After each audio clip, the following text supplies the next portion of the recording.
Please join me for now, if you could join me in welcoming Aaron O'Neill, the director of our Capitol Center.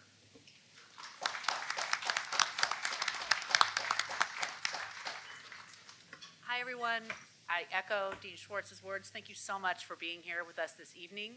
As we planned this event, it was a little bit of a micro issue within an issue because we wondered, will people show up at an event downtown post-COVID? As Dean Schwartz mentioned, this is an event that we have historically held on an annual basis, and folks would kind of come straight from their offices downtown, and we find ourselves in a very different landscape. So I am extremely heartened to see the turnout tonight. It's wonderful to have you all here to celebrate the revival, as Dean Schwartz is calling it. We have not been able to hold this event in person since 2019, and we are very excited about the topic tonight.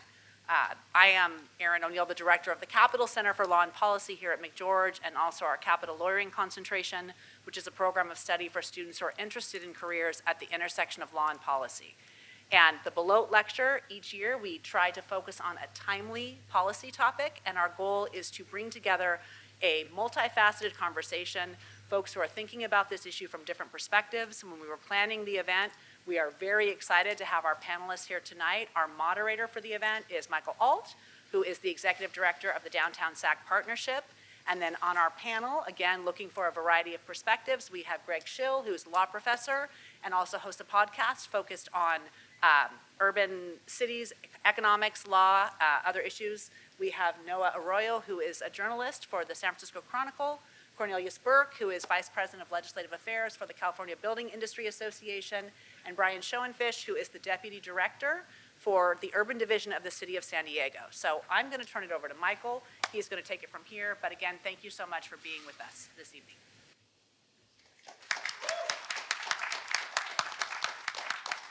Well, good evening, everybody. As you've heard, Michael Alt, I've been the executive director of the Downtown Partnership for over 25 years, and I think what you're going to hear tonight is, I think, a good indication of where downtowns are going. You know, when you look at the success or lack thereof over the last couple of years of our urban centers, I think you realize one thing. Downtowns are changing, and they need to, and this is something that's been pretty consistent with downtowns through the years, and I had to laugh a little bit when it was introduced. We're going to talk a little bit about downtown's naughty problems. There probably hasn't been a shortage of those in the past couple of years, but I want to give a little bit of perspective on where downtowns are going. You know, we talk a lot about the importance of urban centers, what they mean to a region, and I think when we all travel, when we go to other cities, when we talk about what makes cities special, a lot of that focuses on what urban centers, downtowns define a region, and no matter what region you're in, the success or lack thereof of your downtown core is critically important to its perception. You know, we had a former mayor, Kevin Johnson, that talked a little bit about playing in the NBA and talked about traveling to other cities when he was with the Phoenix Suns, and said it was always humbling to him when he would go on the road excuse me, and talk with players. Where's your favorite place to have a night out? And people will say, when you're in Chicago or New York. Or what's your least favorite place to be on the road? They said Salt Lake City, Milwaukee, and Sacramento. There was never anything to do in these cities. And he said that always stuck with me is, what are we creating as it relates to a special place? You know, it's not long ago, downtown Sacramento was known as simply a workforce city. We had 100,000 employees in our downtown core, and when you look through a lot of the historical data from the Convention and Visitors Bureau, it's now called Visit Sacramento, and look through some of their early marketing materials in the 60s, early 70s, downtown Sacramento sold itself as the place on the way to where you were really going. You know, Sacramento, come to Sacramento because you're close to Napa, you're close to Tahoe, you're close to Sacramento, and I think we've really realized the importance of creating an identity for who we are, what Sacramento is about. And I think when you look at downtowns across the U.S., post-COVID, post some of the social protests that we've had, downtowns are trying to reinvent themselves and figure out what truly is making downtowns a destination. It absolutely is about a choice people have to make. We saw the suburbs in the 70s, really 60s and 70s. People moved out. You know, for us on the 50-80 corridor, the heart and soul of downtown really lost its way. And as we're looking at post-COVID, I think we all realize employees are not going to come back to that same level. Are we getting back to a pre-COVID 100,000 employees? We're not. But what does that mean? What is next? What are the next opportunities? And I think we're seeing downtown, housing is a tremendous opportunity. And when we look at very successful urban centers, and we've got panelists that will be able to talk about this tonight, leaning into some of the social reality of what's taking place on the street, downtown's perception, building more housing, building more activity to truly create an urban neighborhood is going to be critical. The impacts of the lack of workforce have been real for us. You know, when we look at the downtown core, and our life here is the 66 square blocks. So from the waterfront in Old Sacramento, 16th Street, rail yards, the high rises on Capitol Mall, we know that the impacts when you take even, we're probably, I think our number is about 55% occupancy back downtown. So what impact does that have on some of the small business, on some of the small retail, on your coffee shops? For us, we do a lot in the way of activations. You know, a lot of these new amenities that we're seeing in the way of housing developments that are taking place are starting to build in amenities to create their own housing environments within some of these new residential complexes. Well, downtowns are having to do the same thing. What is compelling to give people a reason to want to come back to work? What kind of events or activities or farmers markets or concerts or evenings activities? I will tell you from our standpoint, it's been great to see the Kings relevant. I think we all would tell you the foot traffic downtown over the last 18 months is up almost 300% when we look at some of our key barometers. Granted, COVID was part of that. About 18 months ago, our hotels were averaging about 27% occupancy. We're about 84% occupancy in the downtown core, so we're seeing travel come back, business travel come back. We just opened a $500 million new convention center. Over the next 11 months, we've got 14 citywide conventions, bringing close to 5,500 new conventioneers to town. What does that mean in the way of activity? And if you were on the street a couple weekends ago, we had the NCAA tournament in town. We had St. Patrick's Day parade, a convention here. You feel the environment. You feel the willingness to come back. We're looking and working with the state and city on potentially adaptive reuse options. Some of these older buildings that may not be office workers and offices, again, are there ways to turn that into more residential component? We're seeing people want to move back here. Scott, what was the Forbes named us the number one city in California, and rewind 10 years ago, we were the number 5 most miserable city in the United States. Yeah, so, you know, a few years ago, Sacramento was the most miserable destination by Forbes. This year, we were the number 1 city for people relocating and moving to. And we're seeing that, you know, in Northern California. We're seeing that in San Francisco. It's not simply just an affordable alternative. It's creating a special destination that focuses on that farm to fork movement, on that community benefit. And I think that the panel tonight will talk about the evolution and some of the changes. So let me give an opportunity to introduce our panel. We've got some questions for you. We want to save some time at the end for some questions from the audience members to do that. And so let me start by letting the panel introduce themselves, and we'll dive in to some of the questions. Brian, you want to start? Sure. Okay. Can you hear me? Okay, great. Thank you. Very excited to be here. Brian Schoenfish. I oversee the urban division with the city of San Diego. The urban division oversees all of the long-range planning plus the permitting and infrastructure planning and projects specifically for downtown San Diego. And just want to start with a couple of statistics. We all know that downtowns are struggling everywhere right now. However, we have more activity going on in downtown San Diego right now than we've ever had in the past.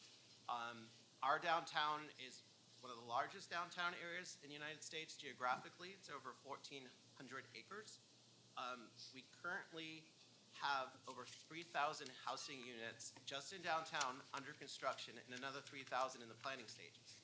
We also currently have over 1.8 million square feet of new office under construction in downtown San Diego right now, with another 400,000 in the planning stages as well, and over 550,000 square feet of commercial retail under construction right now. We also have 3 new parks under construction and 3 parks in the planning stages. So, and number of hotel rooms also, over 3,000 in the planning stages now. So it's a hotbed of activity right now.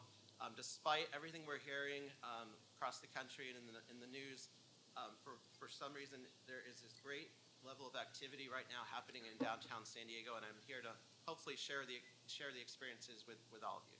Thank you. Cornelious? Good evening, everybody. Cornelious Burke with the California Building Industry Association. I oversee our policy, research, and lobbying efforts. Our organization represents home builders, so folks who build master plan communities, infill housing opportunities, charity housing, affordable housing. About 84% of the housing built in the state of California is through CBIA members.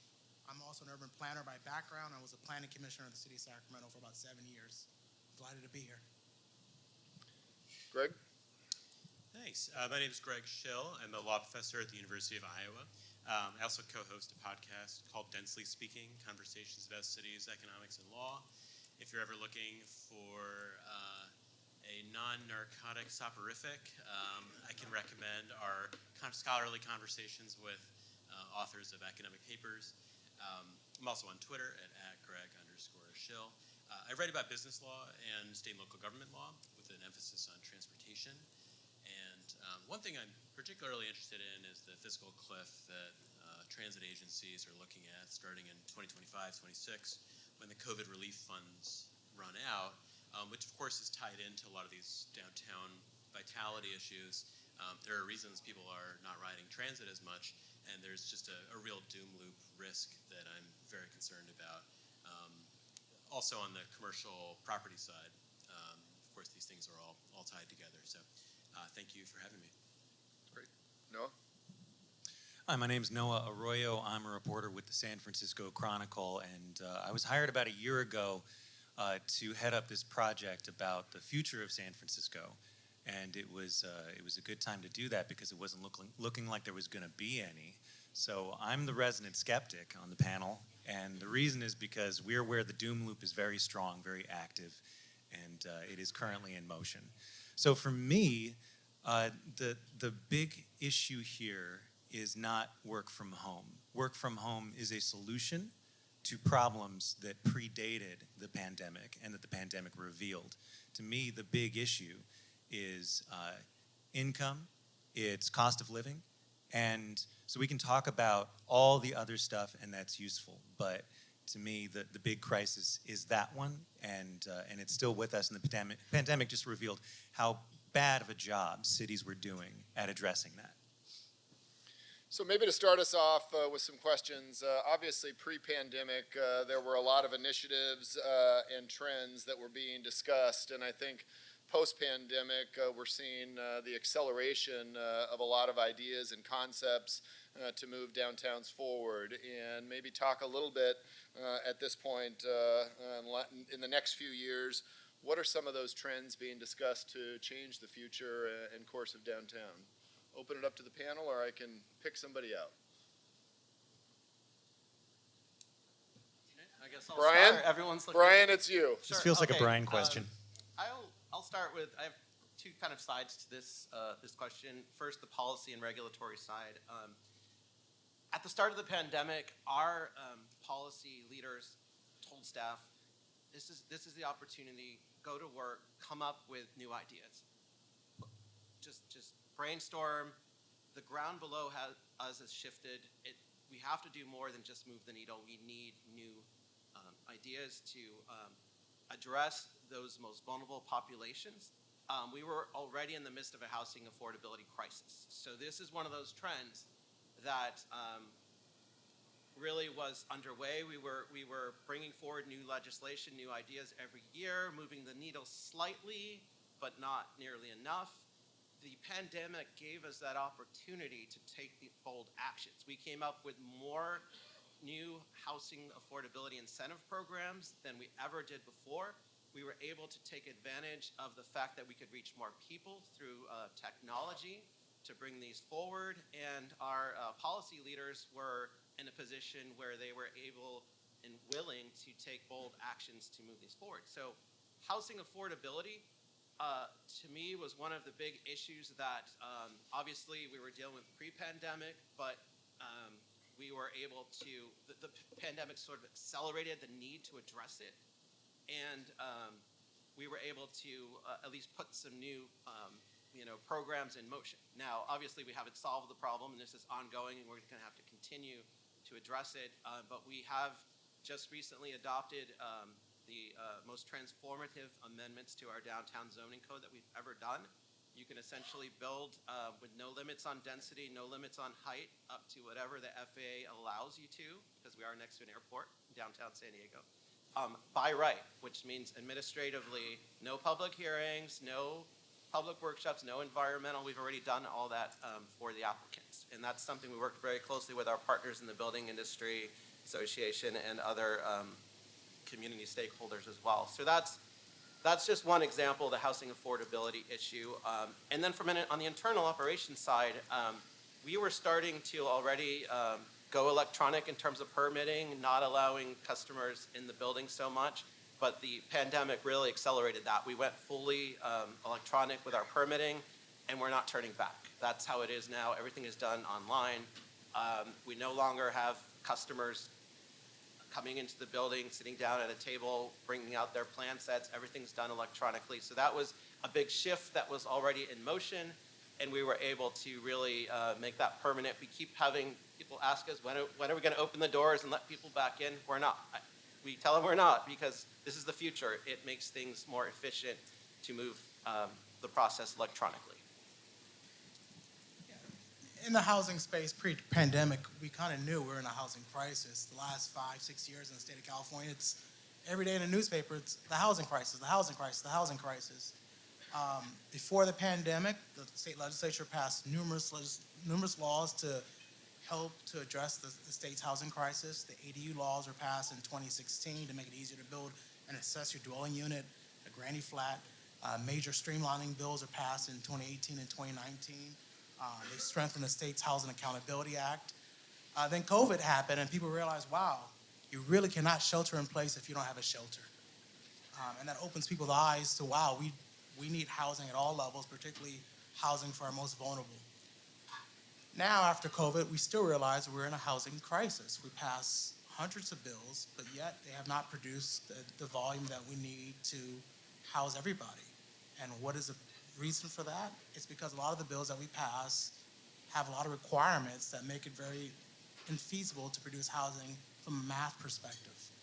They're great press release bills, but when you add a lot of requirements that add cost, complexity to building housing, you don't produce the units. So today, before COVID and after COVID, we're still trying to figure out how do we reduce the regulations, the fees, the costs, so the members of California Building Industry Association and others can build housing that we need for Californians. I will add to that we absolutely are seeing that downtown Sacramento. You know, there's a number of units. We've got about 5,000 residential units under construction, but what we're missing is the missing middle. There is a lot of discussion on providing housing, low-income housing, affordable housing, housing that will allow us to do an effective job of getting people off the streets into that next level of housing. What we don't have is workforce housing. We don't have enough workforce housing that employees that want to live here, service employees, the general manager of this hotel, we had a discussion and said, you know, we have a lot of our housekeeping staff would love to live closer to work. There's nothing close to allow people to have this be their own urban neighborhood. And so, you know, there's a real disconnect in the type of housing that's being built, not understanding the full levels of what needs to be done. Greg? Yeah, I agree with everything that's been said. I think before COVID, we started to see, starting maybe around 2010 nationally, the results of 3 or 4 decades of what I would call a kind of country club zoning model that focuses heavily on preservation of quality of life for incumbent homeowners, which has had very predictable and predicted consequences of generating scarcity of housing. That was already happening, and then you had a demographic bulge of millennials who had long delayed moving out of the house, and doing household formation and low interest rates and a bunch of work from home, a bunch of trends that just catapulted forward. Now, the level of scarcity relative to demand is just, it's beyond what you would see just from walking the streets, because even if you see unhoused populations, you're not seeing people who are unhoused but sheltered.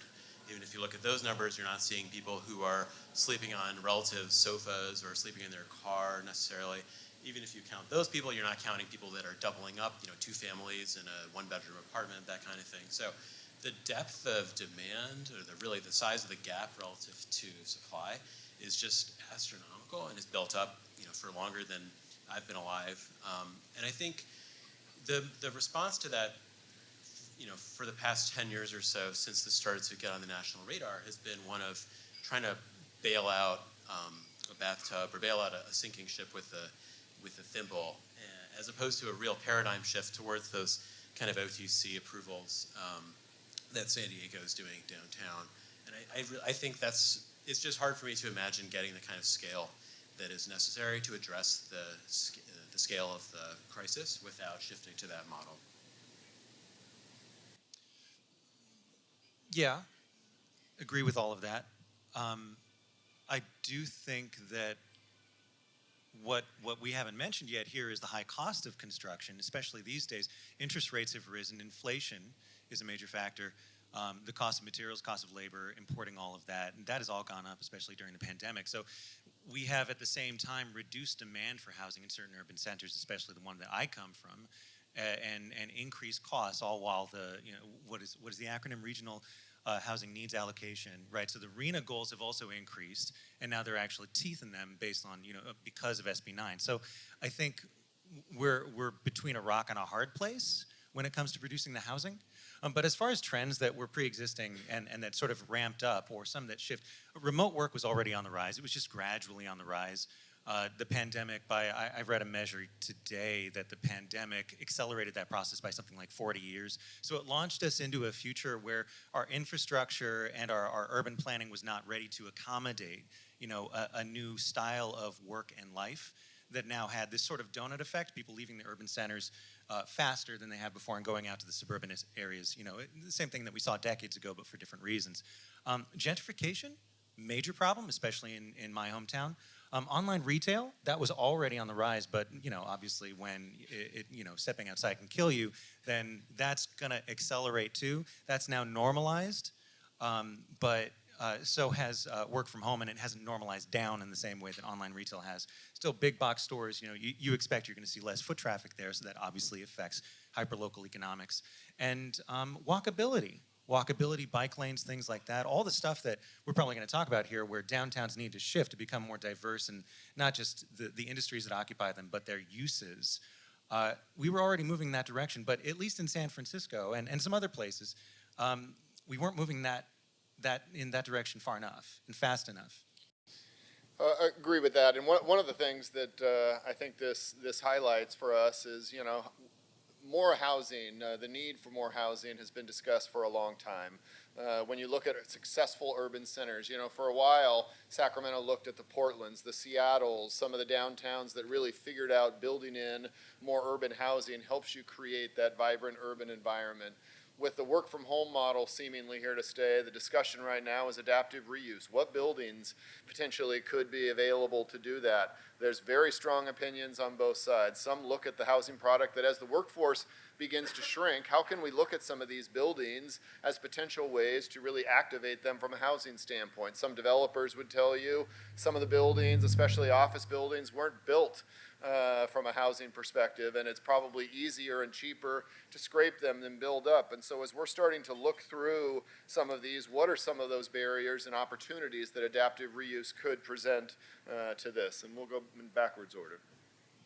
So what is the question? Well, as we look at adaptive reuse models in downtown and we look at some of these older buildings, how realistic is that discussion that some of these buildings potentially could be done in a way that allows us to take advantage of underutilized housing stock?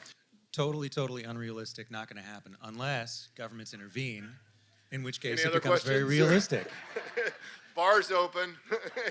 Well, but that's the problem. There's all of this discussion about, like you just said, there are fine arguments on both sides. I think there are two arguments. One is you can't do it, unless the government ponies up cash.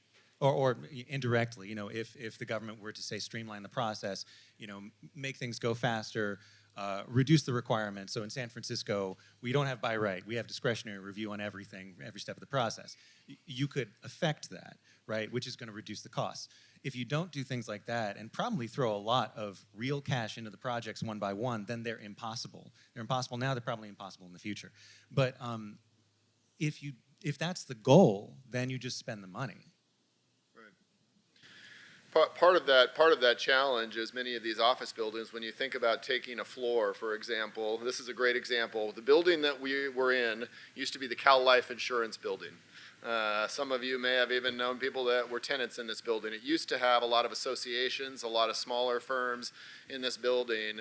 The only way the math worked to turn this into a hotel was a significant public subsidy to offset the costs of construction. Turning a floor plate building like this, that each floor had one restroom, into 26 different rooms with plumbing, with bathrooms, the cost is significant. And so that's the balance. Yes, I think this turned into be a signature project. This could have been an office building. We were even looking at our office that probably would have been very successful. But is it more successful in what the public investment allowed? I would argue it is, but there's major math involved in supporting that logic. So. I don't have a principled objection to government, leading those types of transformations, but to Noah's point, doing it all a la carte is not possible. I think the flip side of these, what we're starting to see is a wave of defaults on commercial properties, and banks are, even very big commercial landlords are now giving back buildings to lenders.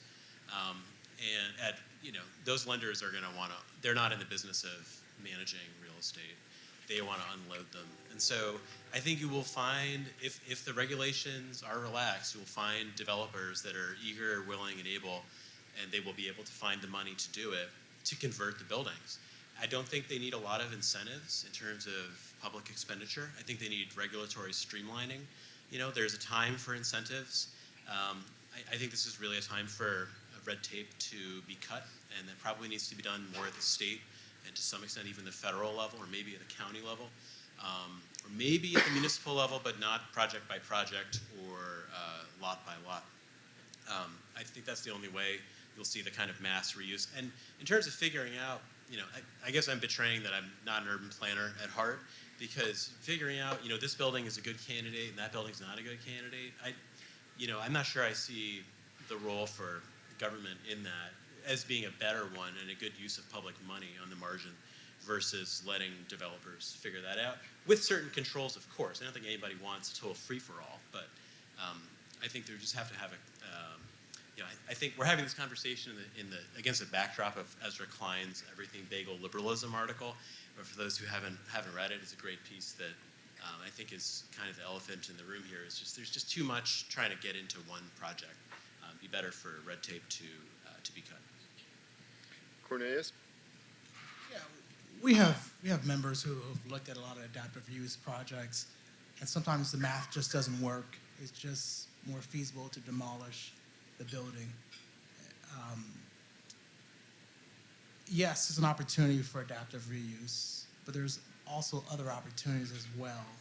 And I think one thing that is not part of the conversation is that when you look at home ownership opportunities in urban areas, and it's very hard to build condos in California because of construction defect liability and also financing. So I think that's an area where, yes, we want more people living in downtown, but we also want more home ownership opportunities. And I think if we look at the ways we could change our construction defect liability laws in our state, that could be a good value add. Another thing when you talk about adaptive reuse is that obviously you have the costs of upgrading a building. One of the challenges is that for new construction, with cost estimating, you kind of have it down to a science. You start touching an old building, you don't know what you're going to find in the walls and the ceilings, and your budget all of a sudden is upside down. Also, I would also remind folks that we're in California, and in Prop 13, sometimes you don't want to do stuff to buildings because of reassessment of property taxes. So I'll leave it as that. I agree with everything that's been said so far in regards to adaptive reuse. There are so many challenges to it. In San Diego, we removed all of the regulatory challenges as far as the zoning code. We allow that by right as well. However, that being said, it's really about the cost analysis. Cornelious made a great point. Even if you're not talking about adaptive reuse from office to residential, even office to office, sometimes City of San Diego purchased the building, started converting it. We actually moved in to several floors, tore open the ceiling, there was asbestos. We are no longer in that building. Essentially, it would have been cheaper, looking back on it, to tear that building down and construct a new office tower at that location. There are so many building code requirements, fire, air, light, ADA requirements, life safety that have to be taken account before you make that decision. So we have 2 developments right now in downtown San Diego where they've submitted their applications once we change the zoning regulations, and they're in that feasibility stage right now. We do have one example of this working prior to the pandemic, but it's really a case-by-case basis, depending on the really what is a good candidate for conversion. Really depends on the age, depends on the design, the size, all the dimensions of the building, whether it is a good candidate or not. There has to be a lot of feasibility work that goes into it. It's a very difficult and challenging prospect for any developer to take on. So one of the questions we had identified, as cities look to prioritize housing development, what are cities doing to really incentivize new development, or the key elements to consider as it relates to livability and market development? How are we selling downtowns as a destination and making people feel good about that investment? What is San Diego doing to get development downtown? Okay. I like to say that we're doubling down on downtown. We understand the state that we're currently in, and that downtown's at a crossroads. So we are putting all of our money into the infrastructure right now. We're building new parks. We have the largest park that's under construction right now that's ever been under construction downtown. We have 3 parks under construction, 3 more in the development phase. But the other thing is that we're really focused on our public spaces, other than just parks. If you add up all the public-owned land across the entire city, you actually find that a majority of the public-owned land is actually public right-of-way. It's our streets and our sidewalks. I think it makes up 60% of all of our publicly owned spaces. So right now, we're dedicating 60% of our public space to vehicles, to cars. We're looking at ways that we can flip the switch on that and focus it on people, on bicycles, on pedestrians, on getting people out, and also on supporting our local businesses in our downtown community. We started what's called the Spaces as Places program, which is our permanent solution to something that happened during the pandemic, which was our temporary outdoor business program, where we were just handing out permits left and right to anyone that wanted to put out a outdoor dining or an outdoor business. This is a long-term investment, a long-term solution that not only allows for outdoor dining, it also allows for outdoor recreation space. It serves as a front porch for businesses as well. You can have a temporary 2-year permit where you put up, temporary facility in front of your business and remove the on-street parking, or you can do something permanent and permanently remove that parking, pop the curb out, and if the business wants to take on that expense, can essentially expand the sidewalk and take over that space. We also have a public promenades. That was part of our Spaces as Places program, where you can put up bollards, close off streets, either permanently or temporarily. And we're doing this in several places downtown. Fifth Avenue, which is our main street in the gas lamp. They are, right now, under construction. They're putting in the bollards so that can be closed off 7 days a week during certain hours to open it up for people, open it up for pedestrians. The business community is embracing it. We're seeing it as a way to bring more people downtown, bring more people outside. After all, downtown San Diego is a place where many people used to work, and now we're working remotely, and we're trying to get them back And we see all of downtown as an office now, not just inside the building, but outside as well. And so this is something we're doing to try to attract more people. You know, for cities, urban and suburban, and places up and down the state, during COVID, I talked to mayors, council peoples, county supervisors, and one thing they always forgot to mention, the importance of housing as an economic development tool. They said, oh my God, we need to jumpstart the economy after COVID. What should I do? Housing, housing, housing. One of the challenges we have in this state is that no one sees housing as a winner. If you're trying to build housing in an urban area, they say, oh my God, noise, traffic, shadowing, all these impacts, gentrification, displacement. If you try to build housing in suburban areas, people say, oh my God, you're contributing to sprawl. There is not a parade for folks championing housing. We got to change that. We're in this situation because of the public policy choices that we've made. It is so hard to build housing in our state, and it's a shame. So one of the things that we do at CBIA up and down the state is to champion housing. We need more people to be, yes, my backyard, more housing at all levels throughout the whole entire state. So that's what we're here to do.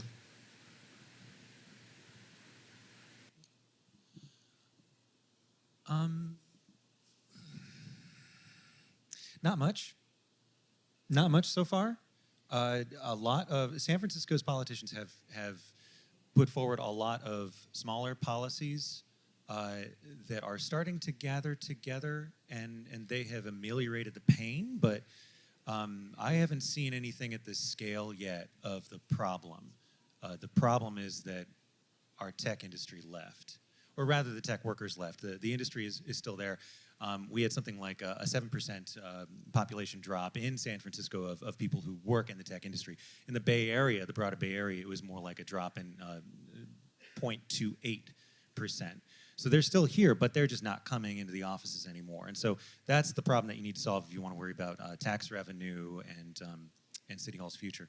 So it's not clear to me. We've talked about diversifying the downtown business portfolio. So say biotech, for instance, which does take adaptive reuse for buildings. We've talked about adapting those buildings to housing from office uses.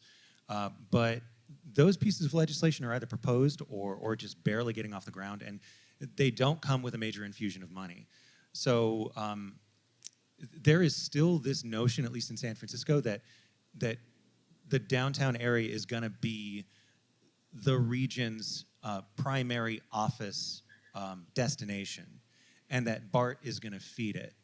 And what I haven't heard yet is how we get there. That's where we were, and maybe we get back there again, but what's the process and how long does that take? You know, we're also feeding into this, and, you know, we need to get to the knotty problems a little bit. Some of the social challenges that urban centers are facing are real. Perception is real to us. Employees are deciding whether or not to return to office, to come back. When we talk about homelessness, we talk about mental health. In Sacramento, we're dealing with meth use on a tremendous scale that we've got downtown and those impacts. And so as we start talking about, and I know we want to get to some questions, so very quickly let's go through the panel, but as we start talking about the livability, as we start talking about the value proposition of what downtowns have to be a destination of choice, what are we hearing from the community, and what impacts, and what are we doing to create an environment that is going to make this play out with the reality of what we're seeing on the streets? Because it is a large part of what people are debating when they talk about investing future capital, returning to the office, choosing a place to live, and what cities are feeling and hearing on their community and what's on the streets. Well, there's a difference between the reality and the perception, but that difference doesn't matter to everybody else, right? So homelessness. I actually live a stone's throw from downtown, and I'll walk around there, and I have trouble finding homeless people. That doesn't mean that they're not in the city. We have a lot of homeless people in San Francisco. It just means that when people think about downtown, they connect that idea with that place, when that idea is more, it's a problem elsewhere in the city more so. And people run into it when they're tourists visiting certain areas. So we still have an image problem. We definitely have a homelessness problem. We have a crime problem. But we also have a perception of crime problem. and those two things will both keep the tourists away. Now, that said, tourism is up. Tourism is approaching pre-pandemic levels. We're not going to get there until maybe 2025, 2026. But I want to go back to affordability here because, well, actually, about the homelessness thing. I think homelessness is more of an issue in San Francisco because the streets are so barren. Who's left, right? It's going to be the street dwellers. So with affordability, I think we've lost something like 6.8% of our population during the pandemic. That's a lot. That's more than any other major city. And I think it's because it's so expensive and people don't have to live there anymore for their work. So they can live other places and still benefit from working for a company that's based in San Francisco. So I think we have to grapple with that if we want to get to the other problems, and solve the other problems of, say, livability, quality of life, when you're walking around the streets and all that. Greg? I think we've set ourselves up for a lot of fragility, but by using these prescriptive land use regimes that we've adopted since World War II. And again, they served a purpose. There's sort of differences of opinion about the utility of that purpose, but I think we're seeing what happens when the rug gets pulled out and the land use regime can't really adapt very quickly, partly because there are just fundamental challenges, right, around interest rates and compliance with safety regulations and so forth. Fine. That's just the nature of building things. But some of it is because of just outright prescriptiveness, rules almost for the sake of rules, really for the sake of the status quo, CEQA being public enemy number one in that regard. And I think CEQA existed 5 years ago, but the advent of work from home and many other changes that we're talking about has just radically shifted things around in such a way that it's revealed the fragility of the system and the inability of the system to respond quickly. And so I would just, to beat the same drum of loosening, injecting or returning really a lot of flexibility that used to exist so that these problems can sort themselves out through the same forces that we rely on in our economy to solve a lot of problems, not completely without regulation, but guided by regulation as opposed to really prohibited with selective exceptions.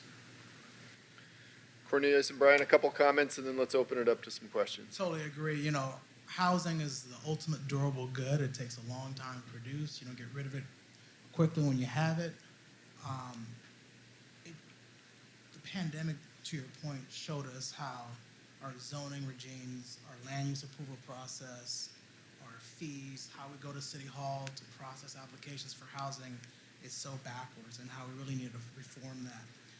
Back to the social issues, people that I represent, home builders, we build housing per consumer choice. Over 70% of people want a home with a backyard. Most people today in this country want to be homeowners. In 2022, 54% of the homeowners were millennials. So we have to also think about that as well. We can't just snap our fingers, oh my God, all these offices downtown should be housing, people want to live this lifestyle. No, people have different diversity of tastes and lifestyles. Some people want to live an urban lifestyle. Some people want to live a suburban lifestyle. Some people want to live an urban lifestyle for 5 years. Some people want to live an urban lifestyle for the last 5 years of their life. So we also got to think about cities and urban cores, not just being for young people, but also for seniors, for folks with families. We haven't thought about how do we build schools and childcare centers in urban environments? How do we have transportation and walkability for people who are senior citizens? We have to think about that as well. I would also add that to address some of the social and economic challenges our cities have in California, we also have to remember that a lot of local governments don't have the tools that they had in the past. We don't have empowerment zones or enterprise zones anymore. We don't have redevelopment agencies. Quite frankly, a lot of local governments get a lot of their infrastructure and their amenities on the back of the home building industry. We're the only industry where it says, hey, you know what, we're building a product, you have to pay for everything. If you create an app, people say, oh my God, you created an app. You opened a new store, you opened a car wash business, great for you. I say I want to build a house, oh my God, you have to build new streets, you have to build a school, you got to build a light rail station. It just, all of society's problems are on the back of home builders. And all that should be dispersed. We should all pay for our infrastructure. We should all pay for the parks, the amenities, not the new home builder coming in. I want to mention, I think, the importance of partnerships. Partnerships with our nonprofit partners, which is we have the downtown partnership in San Diego in our Clean and Safe program, which we work very closely with. But, you know, pandemic era measures showed that it is possible to change things really quickly. And that's sort of not always what you see in government. So it's really important that we work closely with other partners to make that happen. And I think during the pandemic, we demonstrated that we can do that. Think about how easy it was to just close down a street and slap some paint on that street. You saw outdoor businesses pop up left and right, street, outdoor dining, outdoor businesses, outdoor events. Things were just moved outdoors. That all happened really quickly without government getting in the way. And we were able to do that because of our partnerships with many nonprofits. It's also, moving forward, it's also important to have partnerships with the school district. Right now, we're working really closely with our school district on bringing a public arts high school downtown. We also are improving some of the existing schools downtown. We're working closely with our university partners. Just in the last couple of years, a new UC San Diego downtown campus, mini campus, opened up. It has some great event space for events such as this. It's important to have those connections, those relationships with the school districts, the universities, the nonprofits, but also the development community. Because we can change the regulations all we want, but if we don't work closely with the development community, the new housing's not going to get built.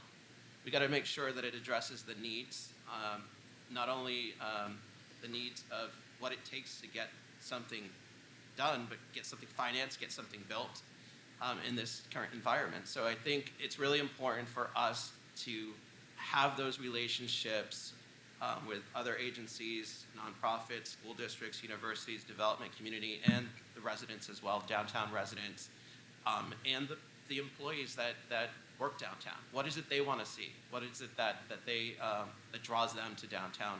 And we do these surveys, downtown-specific surveys, every so often, every year or so. We find out what it is that drives them to want to live or work or visit downtown. And in most cases, it's walkability. So those are things that we can invest our money in, those types of improvements based upon our conversations that we have.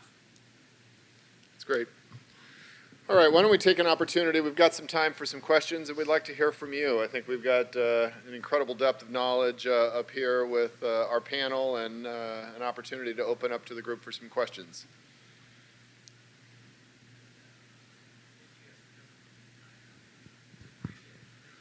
Yeah, thank you. All right, so I wanted to, first of all, thank you guys for hosting this discussion. It's incredible. But I kind of want to touch on something that has been kind of avoided in these discussions, and it quite often gets left out, but I feel as though it really is the elephant in the room, and that is the existing specter of race when it comes to housing and when it comes to the Not in My Backyard movement. You see, California is quite unique in its housing issue in that it was a local hub during the greatest boom in our housing creation in this nation in the following World War II, right? We had a explicit policy of redlining. We had explicit policies keeping out people of color, and then we had a draw of industry for people coming across the country, diverse backgrounds, right? And white flight in these same neighborhoods that were created because of the diversity coming in due to white flight, seem to be the same ones that pose the most resistance, whether it's financial, whether it's redlining, to new housing operations. And, we could say that it's implicit and that we move past it, but quite frankly, when you have candidates like former President Trump explicitly race baiting on these issues, saying that black senators are going to move in people of color into your neighborhood to commit crimes at high rates, we are really, really doing a disservice when we don't explicitly talk about these issues. Because they are an explicit concern for many people. I was hoping that maybe you guys had some input on that. Thank you. Sorry, what was your question? My question was if you had any input on, the racial history of not my backyardism. I think that's you guys more than me. Absolutely, you're absolutely right. You talk about redlining, you talk about zoning to exclude folks. But I would add something today that NIMBYism transcends racial lines today. There are communities that are African American that oppose housing too today. But historically in the past, yes, there were exclusionary policies to exclude folks from certain parts of town. And that's why we're in the problem that we are in today, and that's why our home ownership rates are the way they are, and we need to obviously change that. But today, you go to planning commissions, city councils, regardless of the racial makeup of the town, people are adamantly opposed to housing. We have a lot of NIMBYism. Rich communities, poor communities, non-diverse communities. As I said before, we all need to champion housing. It's in our best interests. And actually, there's academic research on this. There's a term called the home voter. So once you become a homeowner, you only think about, oh my God, that project down the street is going to impact my property values. So there's a lot of academic research on this home voter terminology. I think of zoning as a general purpose exclusionary technology. So on its face, it's neutral in the sense that it can be applied by any community for any purpose of exclusion.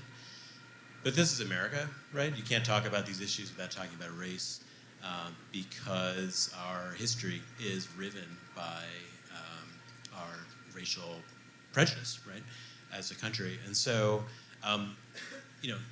NIMBYism has taken on a racist character in many places and and Euclidean zoning is in part an evolution towards a legally acceptable form of exclusion. As there was a case called Buchanan against Worley where the Supreme Court said racially restrictive zoning is illegal. So they said, well, what if we just make it really expensive to live here, right?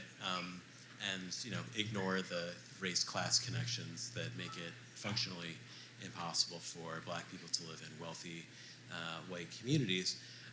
So that's part of it. But just to give an example from Iowa City, where I'm based, there when people are talking about exclusion, they really want to exclude college students, undergraduates from near where they are, and they use the same kind of, they refer to college students often as being from an undesirable group. They have various reasons that track college student stereotypes very closely. You can choose to accept those or not, but so you see the same language and the same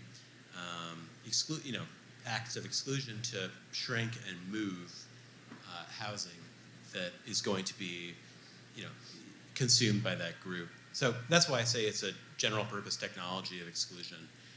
But I don't think you can ignore the racial application of it. Yeah. Right here. Yep. Hi, thank you. My name's Catherine Van Horn. I'm a 2L at McGeorge School of Law. I was hoping our law professor from Iowa could speak, and also our San Diegan, about that connection between, the desire that many people have in downtowns is the walkability, but then you spoke about this fiscal cliff for transportation. And so how do you think that will impact the ability of cities to build out a core infrastructure that provides walkability? Yeah, it's a great question. Certainly going to be a challenge moving forward. In fact, the professor asked me a similar question prior to the event tonight. I think we were fortunate in that we made a big investment in transit and we expanded our light rail system just prior to, in fact, it actually came online during the pandemic, so we were able to connect our largest job center directly to our downtown through light rail. But moving forward, it's going to be a challenge. Certainly, we have to look at other ways to create pedestrian and bicycle-oriented infrastructure. We're doing that right now across the city simply through adding bicycle lanes.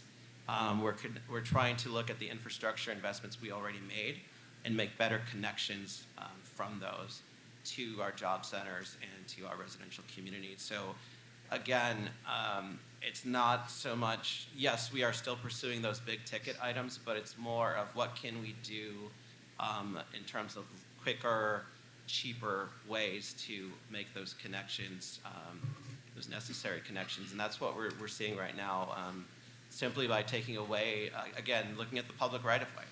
There's plenty of opportunities to take away either a travel lane or a parking lane and convert that to a bicycle lane or to an expanded greenway street that emphasizes pedestrians. And so we're trying to make that journey more inviting for pedestrians and bicycles. And there are different ways that we can do that that aren't quite as expensive as these massive investments in infrastructure. I think it's incredibly grim for the rest of the decade. And it's hard for me to see what would change that, right? So consider all these transit agencies, especially in big cities, are going to run out of money. I mean, I'm not saying they're going to go bankrupt, but they are facing severe fiscal deficits starting in 2025 or 26, depending on the city, depending on the agency, because they have been riding on COVID relief dollars. I don't think people are aware of. That's one environment where COVID relief dollars are still really critical. At the same time, the political will to open-endedly finance these agencies when people are, the reason that they have these deficits is people aren't riding them, right? So then you want to say, well, we have to keep funding them, but the buses are empty and the trains are empty relative to, say, 2019. I don't see it happening. That money would have to come from the federal government. I don't see that happening. So I think it's going to be pretty grim. There used to be the case that you could take trains around, Cincinnati and Cleveland and Detroit, and all these places used to have much more transit than they do now. I don't know if every city that has rail transit today is going to have it in 10 years. The idea of expanding rail is out of the question without huge grants. But even buses, where are you going to get the operators? Now there are these new battery electric requirements that I don't think Congress realized were going to be as operationally difficult for transit operators to do. They have to charge these giant batteries, which they can't even procure for their buses and so on. And that's going to take a really long time. So, the right-of-way is one bright spot where cities actually own and control that for the most part, which is really unlike transit agencies, for example. But the flip side of this is that there's two ways to think about transportation. One is how do you travel, longer distances to existing destinations that you want to go to. But the other is how to create destinations that are close enough that you could walk or bike. And that's where cities also have a lot of control, because they not only control the right-of-way, so they could make it easier to bike a couple miles, but a lot of people are never going to do that, even if it's really safe, right? But they can also make it easier to build stuff in the city. So I think if we were having this conversation 5 years ago, I think there are many different levers that in principle could be pulled.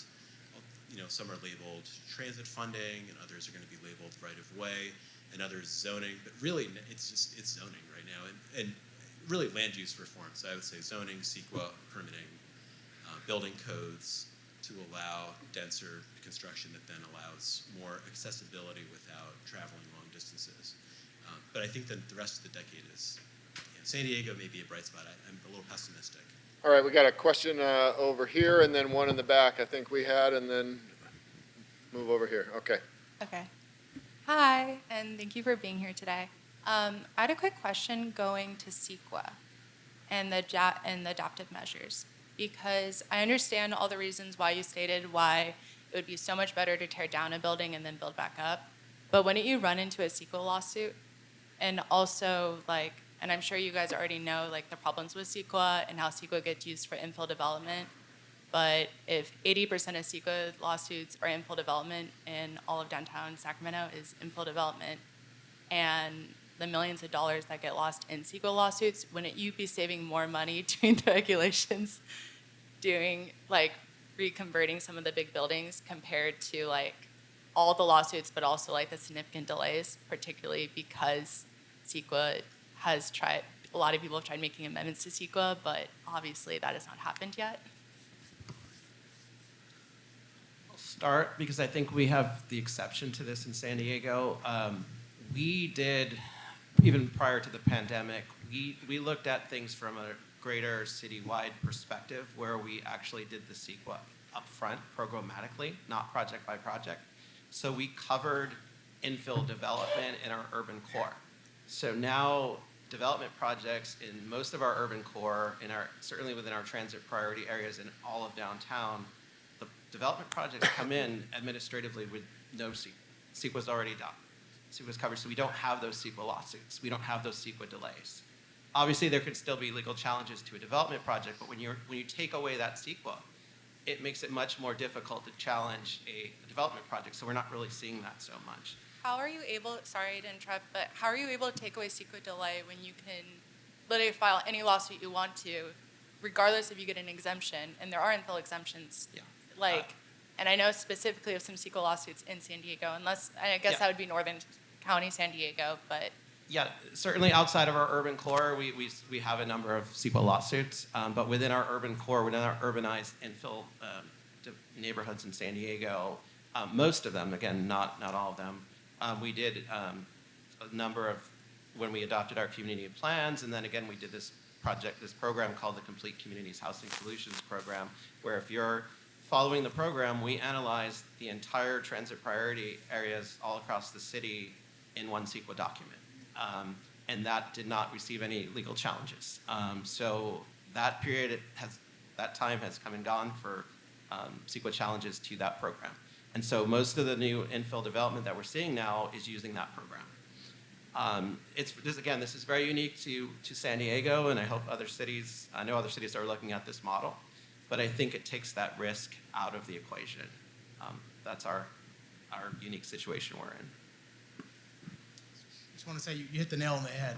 This is one of the challenges with infill development, particularly CEQA. Over here on the left, and then gentleman right here. Yeah, Next. I'd like to know, do you folks think that absentee owners and Airbnb is a significant contributor in coastal California to housing shortages? And the reason I asked the question, I was in Vancouver, Canada last year, and they see it as such a big problem. They were debating using the tax code as policy measures to combat the problem of just empty housing units sitting there. Can I, real quick? At least in San Francisco, I'm skeptical.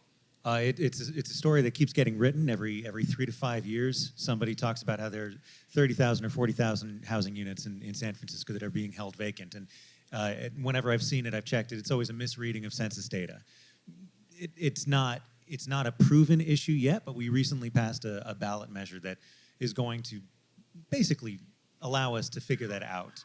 The city will tax properties that are being held vacant, which means we have to first determine if they are. So we'll find out there, but I don't know about elsewhere in the state. I totally agree with you. I think it's a boogeyman issue.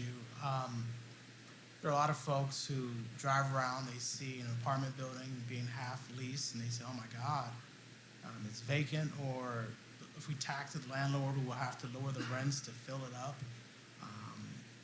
These things are complicated mathematical and financial formulas here. So there's not a lot of vacant properties that are just sitting there that you see in the articles that sensationalize this issue at all. I think this is one of these situations where it's probably true on a hyper-local level. There are probably neighborhoods where it's the case. And certainly I've been to, if you go to a really tourist-focused, small, historic city, like I was in Portugal for a conference. I went to Porto, and the center of Porto in Portugal is very much like this. At least that's the perception. I didn't look up the numbers. I think it's possible, but as a diagnosis. But as a solution then, I can't think of a version of this, and there are various iterations of this. You hear various iterations of this problem, whether it's Airbnbs or people deliberately keeping them open or foreign investors or something like that. The solution is to just expand the supply. I would say also that for every unit that is taken off the market for Airbnbs, how many vacant bedrooms do you have in single-family homes? And how many units do you have that are not built because they're above the two-story building? In other words, the building could have been, say, a four-story building. So there are some sort of ghost units there that weren't built. So I would just think about the supply pool as it potentially exists rather than subtractions from the pool as it currently exists that are being done, for example, by Airbnb owners, and think about how to grow that pool. So we got time for a couple more questions, and we'll do one here, one in the back, and then I know our panelists will be here, but let's go ahead and do that. Right here is the next one here. So I've heard a lot of things about easing of restrictions and allowing people to develop housing projects. And unfortunately, I happen to be a little bit with you two gentlemen. I'm one in San Diego and I've got one in Sacramento here. My Sacramento project's a lot split. My San Diego project's just trying to get some air conditioning in my unit. And in both places, although they've been approved at the higher level, at the lower levels, as I'm trying to go through the process, I keep running into problems. And I don't understand if, I got everything approved at the, the city council level right away. But now I'm 2 years into my lot split project here in Sacramento, and I'm 8 months into getting an air conditioner approved in San Diego. And it's always at the lower levels. What are you guys doing to make sure that this stuff filters down to the people that are actually approving this stuff? Because I don't see it happening. It's a great point. Actually, for all the praise we get for our high-level regulatory and zoning changes, we probably get twice as much negative feedback about how long the building permit process takes. There's a lot of reasons for that. We lost a lot of employees in our building department during the pandemic. It's been hard to hire. I think we're finally starting to bounce back from that. It got so bad that we actually had to hire outside consultants to start processing permits. So we're catching up on that, but there's, again, many reasons why. We're not the only city. As you mentioned, we have discussions with cities all across the country, and they're all in the same boat. There's just not enough staff to process all the permits. And then what also happened during the pandemic is there was just a flood of permit activity coming in, especially from the single-family homeowners. Everyone wanted to do improvements to their properties. One thing, obviously, we're always looking at what other cities are doing. Some cities are doing more self-certification. There are some challenges to that. It's something we're looking into right now, but there's not a good, easy answer.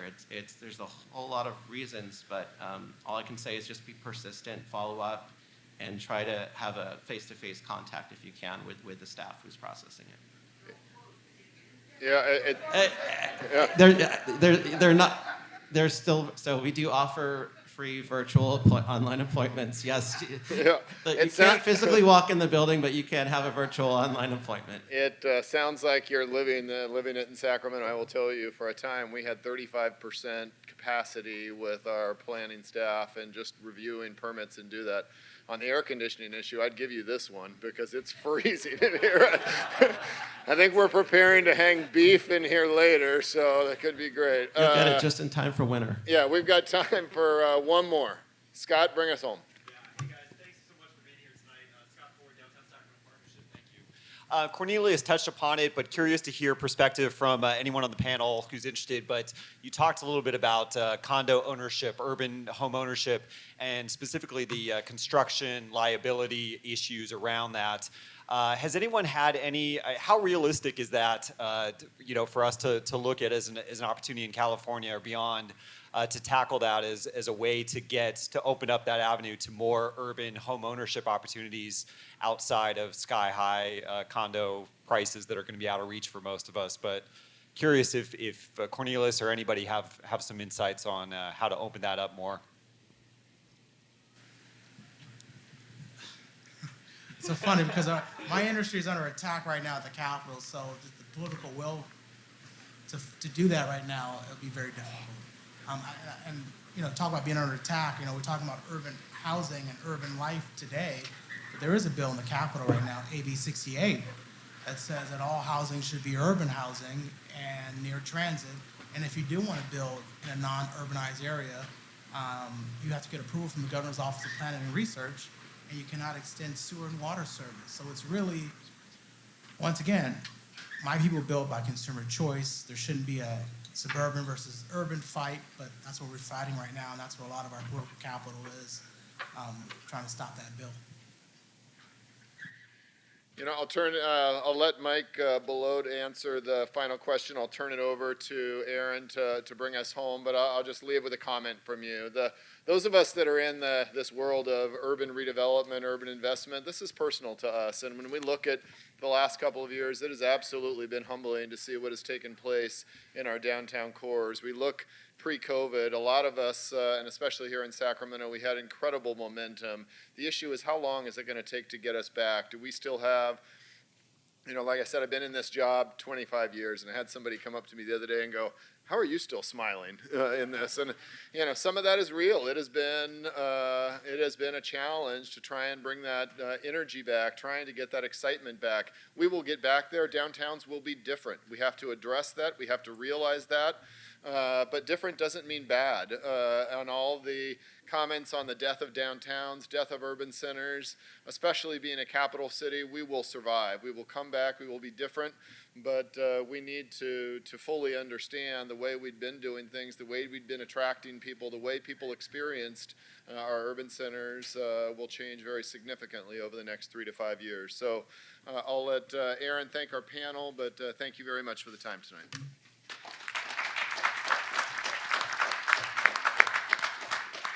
So I wanted to say thank you to all. This was a fascinating discussion. Obviously, we could go on and on and on, and we just touched the surface of so many issues. Our panelists will be here for the remainder of the reception. So if you have questions or thoughts, please do seek them out. We have beverages, food. We've got the room until 7:30, so we hope you'll stay, kind of mingle. And thank you again to the panelists and to Michael for being such a fantastic moderator. We really appreciate it. And of course to Mike Belote for funding the lecture.